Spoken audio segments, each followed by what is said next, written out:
제보 내용은 첫 번째로는 헌법재판소 인사에 대한 허위 정보 유포가 28.71%로 가장 많았고요. 문형배 재판관 그리고 공보관 등을 겨냥한 허위 사실을 집중적으로 확산하여 헌법재판소의 유상을 흔들었습니다. 두 번째로는 이재명 대표 및 민주당에 대한 비방글을 지속적으로 유포하고 그 정황에 대한 제보가 있었습니다. 26.16%에 해당됩니다. 이어서 5.18 민주화운동 왜곡 폄훼하는 내용으로 18.74%가 접수되었습니다. 북한에 북한군 전사 추모비가 세워졌다는 등 역사적 사실을 조롱하는 허위 정보가 유포되고 있습니다. 마지막으로 민주당과 중국이 부정선거를 덮기 위해 조기 대선의 유일한 방법인 윤석열 대통령 암살을 준비하고 있다는 등 부정선거 관련 제보가 12.08%로 접수되었습니다. 다음은 파출소 법적 대응에 대해서 김동화 허위조작 감시단장님께서 발표를 하시겠습니다.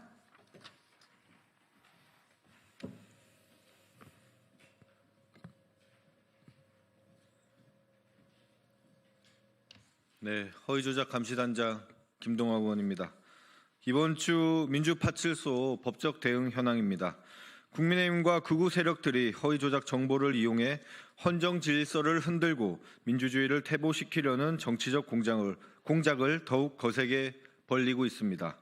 특히 헌정을 파괴하는 극우 세력들은 문형배 헌법재판관 집 앞에서 과격 집회를 이어가며 압박을 가하고 있으며 박선원 의원과 홍장원 차장을 겨냥해 친북 프레임을 씌우고 허위조작 정보를 유포해 간첩으로 몰아가는 등 반헌법적 선동을 자행하고 있습니다. 이들은 온라인에서는 헌법재판소 직원들의 출생지를 중국으로 조작하고 중국이 탄핵을 조장하고 있으며 1.23 내란 사태를 정당화하려는 시도도 포착되었습니다. 이는 내란 선동과 폭력적 정치 행위를 모사하는 심각한 범죄 행위입니다. 허위조작 정보는 단순한 왜곡을 넘어 실제 내란을 선동하고 폭동까지 이어지고 있습니다. 이에 대해 허위조작 감시단은 강력히 대응하고 있습니다.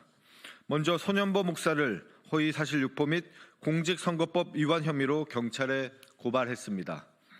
종교행사를 이용해 허위사실을 유포하고 낙선 목적의 사전선거운동과 허위사실을 유포한 혐의입니다.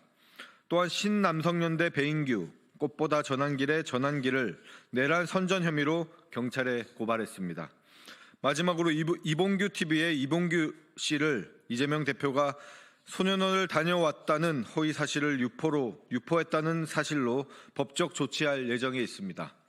또한 이재명 대표가 팔공산에서 구판을 벌였다는 허위 사실을 유포한 성명불상자들도 같은 혐의로 고발할 계획에 있습니다. 구판과 관련된 허위 사실은 이미 2022년 지난 대선 기간에도 유포된 바 있으며 이재명 대표가 대선 승리를 위해 구술했다는 주장은 전혀 사실이 아닙니다. 민주주의를 퇴보시키기 위해 내란을 옹호하고 선전선동을 이어가는 세력에 대해 결코 선처는 없을 것입니다. 아울러 허위사실 유포는 중대한 범죄로 이에 대한 즉각적인 중단을 촉구하며 또 함께 경고합니다. 더불어민주당은 헌정 파괴 세력과의 싸움을 멈추지 않을 것입니다.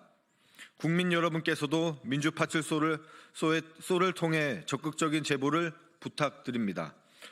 허위조작 감시단은 앞으로도 공정한 여론 환경을 만들기 위해 최선을 다하겠습니다. 다음으로 주요 대응 현황입니다. 스카이데일리 관련 대응 보고드립니다.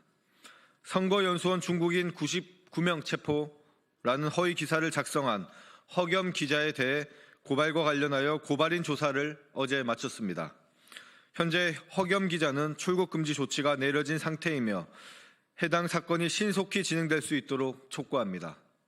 또한 스카이데일리가 주요 공공기관의 동의 없이 무단으로 지면 광고를 게재하고 배포한 사실을 확인했습니다. 이는 신문사의 공신력을 조작하려는 시도로 업무방해 등의 법적 문제가 발생할 소지가 큽니다. 국민소통위원회는 관련 사안에 대해 법적 조치를 포함한 강력한 대응 방안을 마련하겠습니다. 네, 다음으로는 국민의힘 거짓말 시리즈 20번째 발표를 드리겠습니다. 조태현 국가정보원장은 지난 2월 13일 윤석열 대통령 탄핵 심판 8차 변론에서 비상계엄과 관련한 문건을 본 적이 없다고 주장했습니다. 또한 김건희 여사와 문자를 주고받았지만 그 내용은 기억나지 않는다고 발언하였습니다. 조태용 원장의 주장은 이미 상반된 증언과 사실관계를 통해 신뢰를 잃게 되었습니다. 비상계엄 관련 문건과 관련하여 조교영 보건복지부 장관은 검찰 조사에서 계엄 당일 조 원장에게 계엄 당화문을 전달했다고 진술했습니다. 이는 조 원장이 문건을 본 적 없다는 주장을 정면으로 반박하는 증거입니다. 또한 김건희 여사와의 문자 내용과 관련하여 조 원장은 기억이 나지 않는다라고 답했습니다. 하지만 그는 12월 2일 김 여사에게 받은 2통의 문자에 대해 3일의 답신을 시작했습니다. 이처럼 심사숙고했던 내용을 기억하지 못한다는 주장은 국정원장으로서의 자격을 의심케 합니다.